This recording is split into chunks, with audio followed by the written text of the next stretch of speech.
Oh, we learned of another touching moment from Joey Votto today. Let's take you back 5 years ago. Joey Votto making a random visit to Children's Hospital, which he does often. And there was Alex Shea, a youngster who was battling cancer at the time. And Alex got an unexpected visit from Joey, and he said it helped him so much that they just sat there and talked baseball when Alex was going through the worst time of his life. Fast forward to today. Alex Shea at the ballpark, now healthy. The first time they have been face-to-face since that day.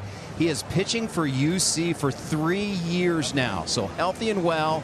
And here is Alex Shea about Joey Votto. 5 years ago, I was in the hospital with cancer. And, Joey Votto, he's such a great guy, and he didn't even want any, publicity about, what he does for the community and everything. So he just thought he'd, come by the hospital and see if he could see someone who's in the hospital struggling. And this was not just a token visit, guys. We all watched from the press box as this happened. Joey Votto spent several minutes with Alex and his family taking pictures. Alex even told him, hey, my fastball's up to 95 miles per hour, brought a smile to Joey Votto's face. Again, he's been pitching at UC for 3 years, healthy. God bless Alex Shea, and just another genuine, generous human moment from Joey Votto. That is fantastic. That is human.